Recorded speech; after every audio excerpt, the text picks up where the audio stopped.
नमस्कार विद्यार्थी मित्रांनो, अभ्यास अलर्ट या आपल्या यूट्यूब चॅनलवरती आपलं स्वागत आहे. तर विद्यार्थी मित्रांनो, आज आपण पाहणार आहोत 19, 20 आणि 21 मे 2026च्या अत्यंत महत्त्वाच्या चालू घडामोडी. तर व्हिडिओ पहिल्यापासून शेवटपर्यंत पाहण्याचा प्रयत्न करा. अतिशय महत्त्वाचे आणि निवडक प्रश्न असणार आहेत, जे की तुम्हाला कोणत्याही स्पर्धा परीक्षेमध्ये डायरेक्ट विचारले जाऊ शकतात. तर विद्यार्थी मित्रांनो बघा, प्रश्न क्रमांक 1 आहे बघा, पंतप्रधान नरेंद्र मोदी यांना कोणत्या देशाच्या the royal Norwegian order of मेरिटचा ग्रँड क्रॉसने सन्मानित करण्यात आले आहे. ओके, तर अतिशय महत्त्वाचा प्रश्न आहे विद्यार्थी मित्रांनो, व्हेरी MP प्रश्न आहे. तर बघा, याचं योग्य उत्तर असणार आहे ऑप्शन नंबर सी, म्हणजेच नॉर्वे. ओके, तर बघा, नॉर्वे या देशाचा the royal Norwegian order of मेरिटचा ग्रँड क्रॉस या पुरस्काराने पंतप्रधान नरेंद्र मोदींना नुकतेच सन्मानित करण्यात आले आहे. ओके, तर बघा विद्यार्थी मित्रांनो, नुकतेच पंतप्रधान नरेंद्र मोदी हे 5 देशांच्या दौऱ्यावर गेले होते, म्हणजेच त्यामधील नॉर्वे या देशाने हा सन्मान पंतप्रधान नरेंद्र मोदींना दिलेला आहे. ओके, तर विद्यार्थी मित्रांनो बघा, बघूयात आपण याबद्दल. पंतप्रधान नरेंद्र मोदी यांना नॉर्वे या देशाच्या the royal Norwegian order of मेरिटचा ग्रँड क्रॉस हा जो सन्मान आहे, या सर्वोच्च नागरी सन्मानाने गौरवण्यात आलेले आहे. तर हा नॉर्वे या देशाचा सर्वोच्च पुरस्कार असून जागतिक शांतता, मानवता आणि द्विपक्षीय संबंधांमध्ये उत्कृष्ट योगदानाबद्दल नॉर्वेचे सम्राट हेराल्ड पंचम यांनी ओस्लो, म्हणजेच नॉर्वेची राजधानी ओस्लो येथे हा जो सन्मान आहे, एक विशेष समारंभामध्ये हा सन्मान त्यांना देण्यात आलेला आहे. ओके, तर लक्षात ठेवा. तर विद्यार्थी मित्रांनो बघा, या पुरस्काराची श्रेणी कोणती आहे, तर विदेशी राष्ट्राध्यक्ष आणि सरकार प्रमुखांना दिला जाणारा हा सर्वोच्च सन्मान आहे. तर लक्षात ठेवा.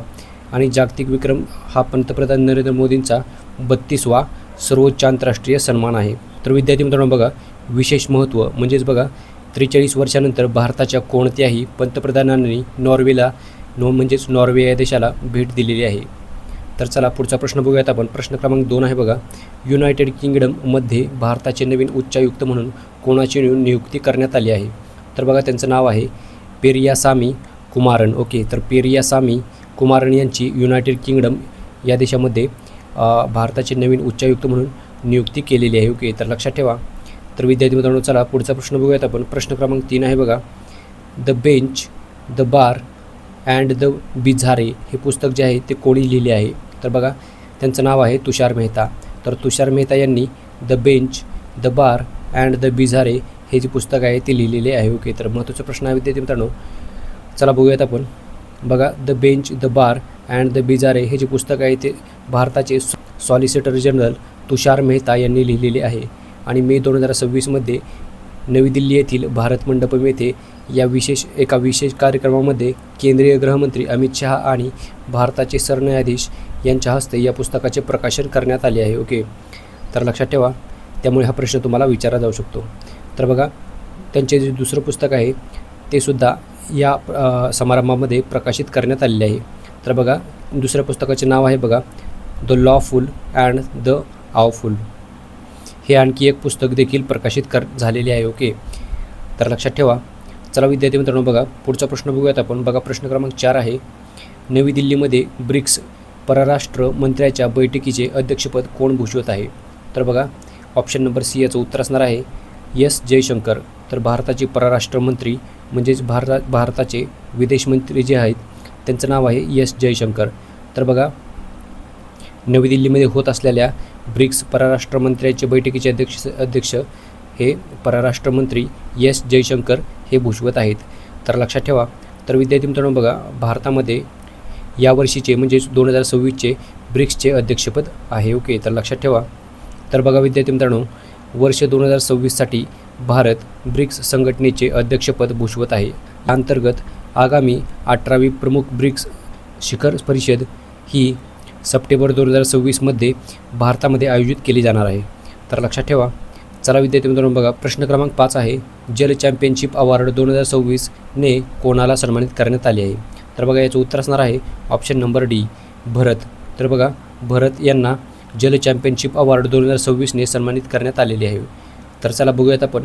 जल चॅम्पियनशिप अवॉर्ड 2026 या पुरस्काराने अनंतपूर आंध्र प्रदेश राज्यामधील प्रसिद्ध सामाजिक कार्यकर्ते भरत यांना सन्मानित करण्यात आलेले आहे. तर बघा वॉटर एड इंटरनॅशनल तर्फे यांना हा सन्मान पुरस्कार मानाचा पुरस्कार प्रदान करण्यात आलेला आहे. तर विद्यार्थी मित्रांनो बघा त्यांचे जे योगदान आहे यामध्ये ते पाहूयात आपण. भरत यांनी ग्रामीण भागामध्ये जलसंधारण, स्वच्छता, जनजागृती आणि पर्यावरण रक्षणासाठी तळागाळातील तरुणांना एकत्र करून मोठे योगदान दिलेले आहे.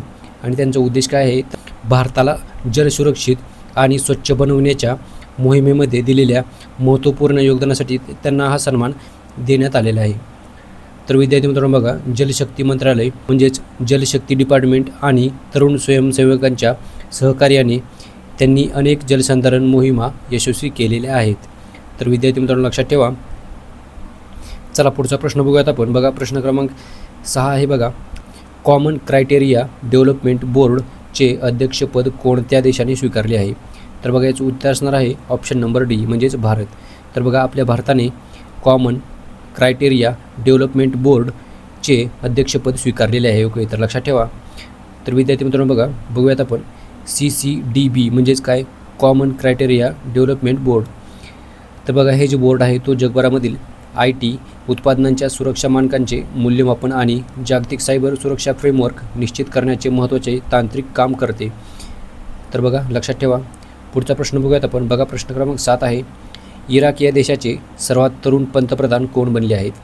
तर त्यांचं नाव आहे बघा अली फलीह कादिम अल झैदी. ओके, तर ते इराकचे नवीन पंतप्रधान बनलेले आहेत. ओके, आणि ते सर्वात तरुण पंतप्रधान आहेत. इराक या देशाची राजधानी आहे बघा बगदाद. तर चला पुढचा प्रश्न बघूयात आपण. प्रश्न क्रमांक 8 आहे बघा, आले अभियान म्हणजेच जिंजर मिशन हे कोणत्या राज्याने सुरू केले आहे? तर बघा त्या राज्याचं नाव आहे मिझोरम. तर ऑप्शन नंबर ए याचं उत्तर असणार आहे. तर आले अभियान म्हणजेच काय, तर जिंजर मिशन हे मिझोरम या राज्याने सुरू केलेले आहे. मिझोरमची राजधानी आहे बघा ऐजवाल. तर विद्यार्थी मित्रांनो बघा या मोहिमेचा उद्देश काय आहे, तर मिझोरमच्या भौगोलिक मानांकन म्हणजेच GI टॅग प्राप्त औषधी दर्जाच्या आपल्या फार्माग्रेड जिंजर या जागतिक स्तरावर एक प्रीमियर ब्रँड म्हणून ओळख मिळवून देणे आणि शेतकऱ्यांचे उत्पन्न वाढवणे हा यामागचा उद्देश आहे. चला पुढचा प्रश्न बघूयात आपण. प्रश्न क्रमांक 9 आहे बघा, अतिशय महत्त्वाचा प्रश्न आहे. तर बघा हेनले पासपोर्ट इंडेक्स 2026मध्ये भारताचा जागतिक पासपोर्ट क्रमांक कितवा आहे? तर बघा हेनले पासपोर्ट इंडेक्स 2026मध्ये भारताचा जागतिक पासपोर्टमध्ये क्रमांक आहे बघा 75वा. ओके, ऑप्शन नंबर बी याचं उत्तर असणार आहे. तर बघा बघूयात आपण. हेनले पासपोर्ट इंडेक्स 2026मध्ये भारताचा जागतिक पासपोर्ट क्रमांक आहे बघा 75वा. तर लक्षात ठेवा. आणि भारतीय पासपोर्ट धारकांना 56 देशांमध्ये विजा फ्री किंवा विजा ऑन अरायव्हल प्रवेश मिळतो. तर चला पुढचा प्रश्न बघूयात आपण. बघा प्रश्न क्रमांक 10 आहे. प्रश्न क्रमांक 10 आहे बघा, मानसिक आरोग्य जागृती सप्ताह 2026 कधी साजरा केला आहे? ओके, तर बघा याचं उत्तर असणार आहे ऑप्शन नंबर बी म्हणजेच 11 मे ते 17 मे या दरम्यान मानसिक आरोग्य जागृती सप्ताह 2026चा साजरा करण्यात आलेला आहे. ओके, तर लक्षात ठेवा. तर विद्यार्थी मित्रांनो बघा चला बघूयात आपण याबद्दल. तर बघा मानसिक आरोग्य जागरूकता सप्ताह म्हणजेच मेंटल हेल्थ अवेअरनेस वीक हा दरवर्षी मे महिन्याच्या 2ऱ्या किंवा 3ऱ्या आठवड्यामध्ये साजरा केला जातो. ओके, तर कधी, तर बघा दरवर्षी मे महिन्याच्या 2ऱ्या किंवा 3ऱ्या आठवड्यामध्ये. तर बघा यंदा म्हणजेच 2026मध्ये हा सप्ताह 11 मे ते 17 मे 2026 या कालावधीमध्ये साजरा करण्यात आलेला आहे. आणि याची सुरुवात बघा मेंटल हेल्थ फाउंडेशनद्वारे या सप्ताहाचे आयोजन केले जाते. तर विद्यार्थी मित्रांनो याचा उद्देश काय असणार आहे, तर मानसिक आरोग्याविषयी समाजातील अंधश्रद्धा आणि गैरसमज दूर करणे तसेच लोकांना मानसोपचारांचे महत्त्व पटवून देणे हा यामागचा मुख्य उद्देश आहे. तर चला पुढचा प्रश्न बघूयात आपण. प्रश्न क्रमांक 11 आहे बघा, भारताचा पहिला स्वदेशी सेमी हाय स्पीड रेल्वे प्रकल्प खालीलपैकी कोणत्या ठिकाणांना जोडण्यात येईल? तर बघा याचं उत्तर असणार आहे ऑप्शन नंबर सी म्हणजेच धोलेरा आणि अहमदाबाद या 2 शहरांना हा जो प्रकल्प आहे सेमी हाय स्पीड रेल्वे प्रकल्प तो जोडण्यात येणार आहे. तर लक्षात ठेवा. चला विद्यार्थी मित्रांनो बघूयात आपण. बघा पंतप्रधान नरेंद्र मोदी यांच्या अध्यक्षतेखाली केंद्रीय मंत्रिमंडळाने अहमदाबाद ते धोलेरा दरम्यानच्या पहिल्या संपूर्ण स्वदेशी सेमी हाय स्पीड रेल्वे प्रकल्पांना मंजुरी दिलेली आहे. तर बघा किती अंतर आहे, तर हा जो प्रकल्प आहे तो 134 किलोमीटरचा दुहेरी मार्ग असून यावरती रेल्वेचा कमाल वेग 220 किलोमीटर प्रति तास असेल. यामुळे साबरमती ते धोलेरा अंतर अवघ्या 48 मिनिटांमध्ये कापता येणार आहे. प्रकल्पासाठी एकूण 20,667 कोटी रुपयांची मंजुरी देण्यात आलेली आहे. तर चला पुढचा प्रश्न बघूयात आपण. बघा प्रश्न क्रमांक 12 आहे. बघा PMAYU 2.0 या योजनेअंतर्गत घर बांधणी पूर्ण करण्यामध्ये कोणते राज्य पहिल्या क्रमांकावर आहे? तर बघा योजनेचं नाव आहे PMAYU 2.0 ही योजना आहे. बघा यानुसार घर बांधण्यामध्ये ओडिसा हे राज्य आहे. ओडिसा हे राज्य पहिल्या क्रमांकावर आले आहे. ओके, तर लक्षात ठेवा. तर महत्त्वाचा प्रश्न आहे विद्यार्थी मित्रांनो. चला बघूयात आपण याबद्दल. बघा केंद्रीय गृहनिर्माण आणि शहरी व्यवहार मंत्रालयाच्या अधिकृत आकडेवारीनुसार ओडिशाने मार्च 2025 ते मार्च 2026 या कालावधीमध्ये संपूर्ण देशामध्ये घर बांधणी पूर्ण करण्याच्या क्रमवारीमध्ये आपले अव्वल स्थान सातत्याने कायम ठेवलेले आहे.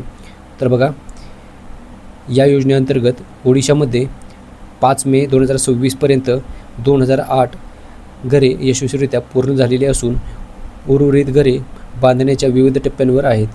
तर बघा ओडिशामध्ये PMAYU 2.0 या योजनेअंतर्गत एकूण 24,625 घरांना मंजुरी देण्यात आलेली आहे आणि यापैकी 23,464 जागांचे जिओ टॅगिंग पूर्ण झालेले आहे.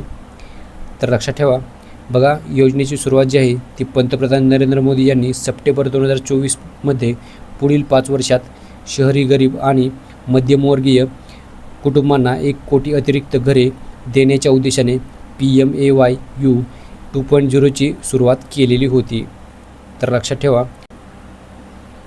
तर विद्यार्थी मित्रांनो बघा प्रश्न क्रमांक 13 आहे. बघा नुकताच अमेरिकेमध्ये युनिव्हर्सिटी इनडोअर अवॉर्ड हा कोणत्या भारतीय शास्त्रज्ञाला प्रदान करण्यात आला आहे? तर बघा त्यांचं नाव आहे डॉक्टर शेखर सुमन बोराह.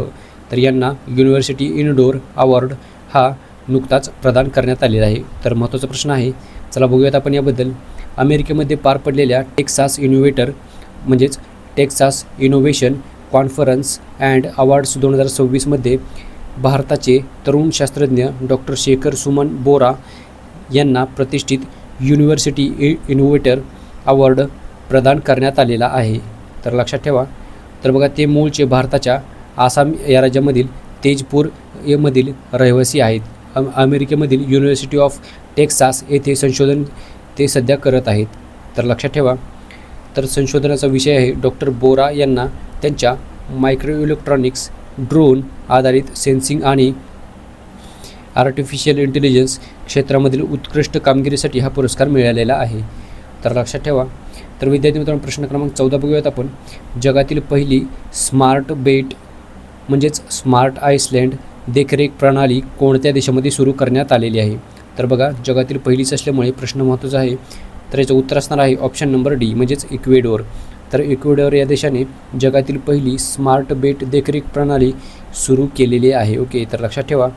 चला विद्यार्थी मित्रांनो बघा मे 2026 इक्वेडोर या देशातील प्रसिद्ध गॅलापागोस द्वीपसमूहातील फ्लोरियाना बेटावरची जगातील पहिली स्मार्ट आयलँड देखरेख प्रणाली world's first smart island monitoring system सुरू करण्यात आलेली आहे. ओके, तर लक्षात ठेवा. याचा उद्देश काय आहे? तर या प्रणालीचा मुख्य उद्देश आहे बघा वन्यजीवांचे रक्षण करणे, तसेच त्यांच्या हालचालींवर लक्ष ठेवणे आणि पर्यावरणाचे संवर्धन करणे हा यामागचा मुख्य उद्देश आहे. तर बघा प्रश्न क्रमांक 15 बघूयात आपण. तेलंगणा राज्यामध्ये भारताच्या पहिल्या पूर्णपणे कार्यरत असलेल्या PM मित्र पार्कचे उद्घाटन कोणी केले आहे? तर बघा पंतप्रधान नरेंद्र मोदी यांनी नुकतेच तेलंगणा राज्यातील भारताच्या पहिल्या पूर्णपणे कार्यरत असलेल्या PM मित्र पार्कचे उद्घाटन केलेले आहे. ओके, तर प्रश्न महत्त्वाचा विद्यार्थी मित्रांनो, तर लक्षात ठेवा. तर बघा विद्यार्थी मित्रांनो हे जे उद्यान आहे ते 1327 एकर क्षेत्रावरती पसरलेले आहे. तर लक्षात ठेवा असे याचे क्षेत्रफळ आहे. तर याचबरोबर विद्यार्थी मित्रांनो 19, 20 आणि 21 या 3 दिवसाचे करंट अफेअर्सचे जे प्रश्न होते ते आपण कव्हर केलेले आहेत. तर विद्यार्थी मित्रांनो भेटूयात आपण पुढच्या व्हिडिओमध्ये. धन्यवाद.